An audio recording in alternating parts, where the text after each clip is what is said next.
DCGB 729 kHz.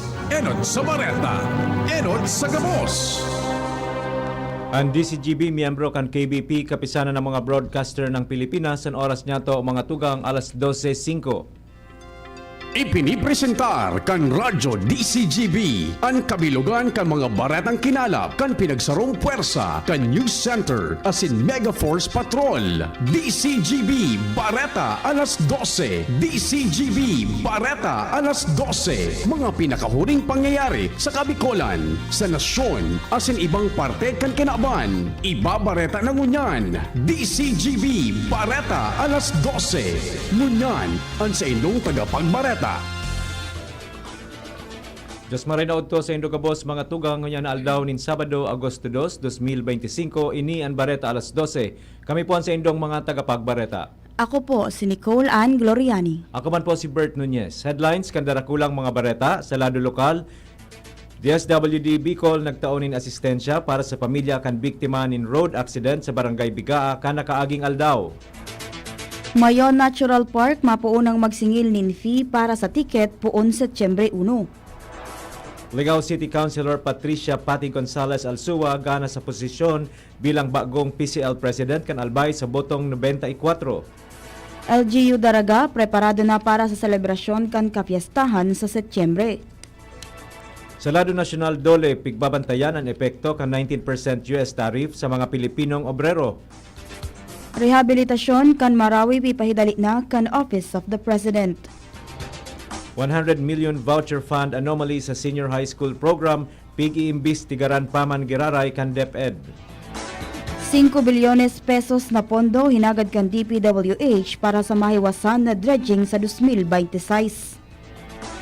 Sa ibang nasyon, US President Donald Trump ipinag-orden ang pagrani kan sa indang nuclear submarine sa Russia.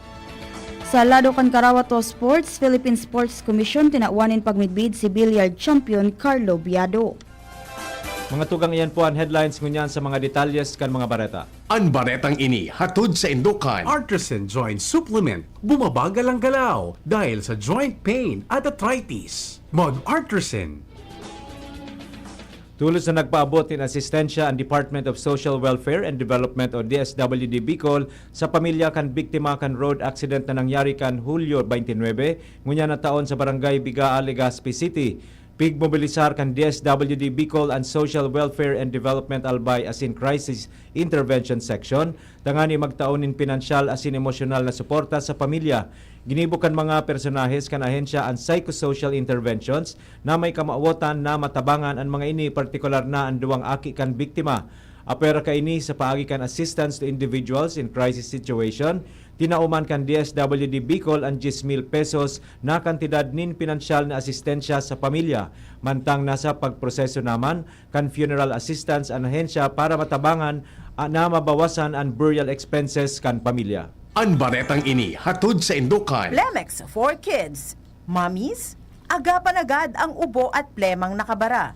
Pambatang lagundi. Plemex! Pupuunan na ang pagsingil nin bayad para sa mga tickets puon Setyembre 1 sa Mayon Skyline Park sa Buwang Tabaco City.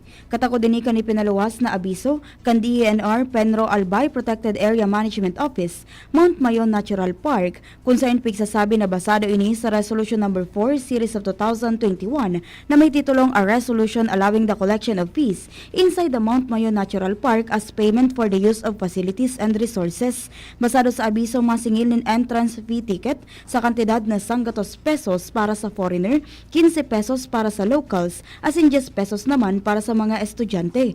Mientras na ang parking ticket fee 20 pesos para sa mga tricycle o motorsiklo, 45 pesos para sa mga kotse o SUVs, mantang 150 pesos para sa minibus asin tour bus. Nasa 50 pesos naman ang singil para sa biking ticket fee kan o foreigner, mantang 10 pesos naman para sa mga locals.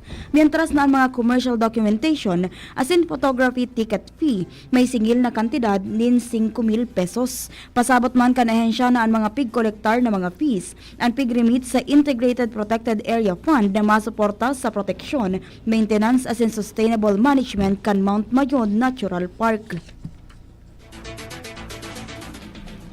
Gana sa botong 94 si Ligao City Councilor Patricia Pati Gonzales Alsua bilang presidente kan Philippine Councilors League o PCL Albay laban kay Legazpi City Councilor Lau Beltran na may 89 boto katakod kan ginibong PCL Albay election kasuhapon sa Marison Pavilion Hall sa Legazpi City. Sa entrevista kan DCGB News kay Alsua, sa iyang termino prioridad niya ang capability trainings para sa mga legislador o mga konsihal sa man iba-ibang syudad asin munisipyo sa probinsya. Medical programs para sa mga ini asin sisiguruhon man niya na magiging transparent ang dalagan kan kabus na nailihiyan na opisyales kan PCL Albay. Si Alsua na an matukaw na ex-officio member kan sangguniang pandalawigan ng Albay kung saan siya ang marepresentar kan bilog ng mga konsihal sa probinsya. Preparado na ang lokal na gobyerno kan Daraga Albay para sa papaabot ng selebrasyon kan kapistahan na mapuon sa Setyembre 1 ngunya na taon. Ang impormasyon katakod kan entrevista kan DCGB News kay Mayor Vic Terete kung saan kinumpirma niya ang kahandaan kan gobyerno kung saan sayang tinauan doon na apisar ning kakulangan sa pondo, ginibo kan lokal na gobyerno ang gabos na espersos tangani makapag-organisar nin makulay na selebrasyon. Sigun pa kay Perete ang annual celebration sarong importanteng tradisyon na nagre-replika kan makulay na kultura asin heritage kan munisipalidad. Bilang highlight kan gigibuhon na opening night sa enot na aldaw kan selebrasyon, gigibuhon ang libreng konsyerto kay Bahan an Nobita kung saan piglalauman narorosoon iniinin mga parahiling asin makriar nin ma-enerhiyang puon kan kapistahan. Mahigpit na pigpapautob kan Bakakay Municipal Police Station o MPS ang direktiba ni Philippine National Police o PNP General Nicolas Torre III na 5-minute maximum response time. Patunay kay ini ang insidente kung saan bandang alas 10:15 nin pagkabanggi kan nakaaging aldaw tulos na nagresponde ang personahes kan Bakakay MPS sa sarong report na may kahinahinalang lalaki na nahiling sa Barangay Sugod, Bakakay, Albay. Tulos ining nirespondihan kung saan napag-araman ang nasabing lalaki naghahalat sa nakan sa iyang chatmate na sarong presidente kan nasabing lugar asin wala man na nahiling na anuman nakakaibang hiro o illegal na gibo sa nasabing persona. Katakod kay ni padagos man ang pagirumdum kan kapulisan na maging maikmat sa palibot asin kung may mga insidente mag-apod sana sa 911 para sa marikas na pagresponde kan mga autoridad. Pig-ing ganyaran kan St. Rose of Lima Youth Commission ang publiko na partisiparan ng gigibuho na dalaga nin paglaom the Fiesta Color Fun Run 2025 sa Agosto 25 ngunya na taon sa Bakakay Municipal Plaza asin o alas 5 nin pagkaaga.